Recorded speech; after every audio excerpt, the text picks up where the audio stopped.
একটা চরম আতঙ্কের জায়গা, চরম দুশ্চিন্তার জায়গা। প্রতিদিন আমাদের কাছে মক্কেলরা আসছেন, প্রতিটা দিন মক্কেলরা ফোন করছেন, আসছেন, যোগাযোগ করছেন, মামলা করছেন, যাদের নাম না জানিয়ে, শুনানিতে সুযোগ না দিয়ে, অন্ধকারে রেখে একতরফাভাবে বাদ দিয়ে দেওয়া হয়েছে।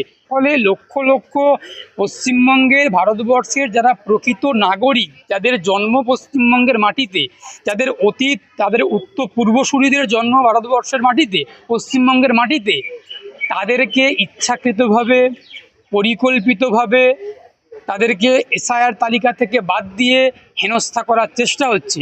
তার থেকেও বড় আতঙ্কের বিষয়, আজকে আমরা যারা হাইকোর্টে প্র্যাকটিস করি, আমরা যারা কলকাতা হাইকোর্টে ওকালতি করি, আমাদের কাছে যারা মক্কেলরা আসছেন, আমরা যাদের মামলা করছি মুর্শিদাবাদ, বীরভূম, নদিয়া, আপনার মুর্শিদাবাদ, মালদা, এই সমস্ত জেলাগুলো থেকে, দক্ষিণ চব্বিশ পরগনা, হাওড়া, হুগলি, এই যারা আসছেন, আগে আসছিলেন যারা, তারা তাদের মামলা, তাদের আপিল ট্রাইব্যুনালে ঝুলে রয়েছেন।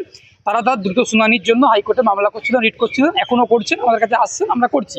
কিন্তু সাম্প্রতিককালে আমাদের মক্কেলদের ভিড় যখন বাড়ছে, এখন দেখতে পাচ্ছি যে একতরফাভাবে যারা আপিল করেছেন, তাদের আপিল বর্তমানে ট্রাইব্যুনালে পেন্ডিং আছে, ঝুলে আছে, তাদের আপিল, তাদের কোনো রকম শুনানির সুযোগ না দিয়ে, তাদেরকে শুনানির নোটিশ না দিয়ে, ট্রাইব্যুনালের বিচারপতিরা একপক্ষভাবে, একতরফাভাবে শুনানি করে অন্ধকারে রেখে পিটিশনারদেরকে তাদের নামগুলো বাদ দিয়ে দেওয়া হচ্ছে।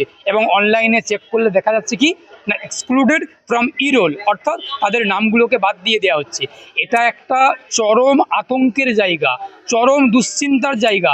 প্রতিদিন আমাদের কাছে মক্কেলরা আসছেন, প্রতিটা দিন মক্কেলরা ফোন করছেন, আসছেন, যোগাযোগ করছেন, মামলা করছেন, যাদের নাম না জানিয়ে, শুনানিতে সুযোগ না দিয়ে, অন্ধকারে রেখে একতরফাভাবে বাদ দিয়ে দেওয়া হয়েছে।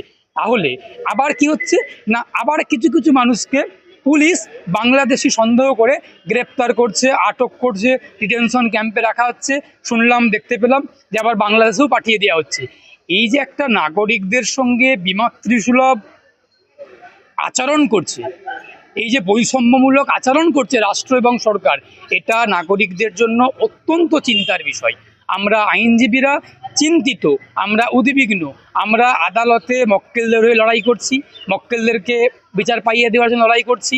কিন্তু বিষয় হচ্ছে কি, রাস্তার লড়াই রাস্তাতে লড়তে হবে, আদালতের লড়াই আদালতে লড়তে হবে। এ কথা আমি অ্যাডভোকেট শেখ বাবুলাল আমির আগেও বলেছি, এখনও বলছি, আগামী দিনেও বলবো।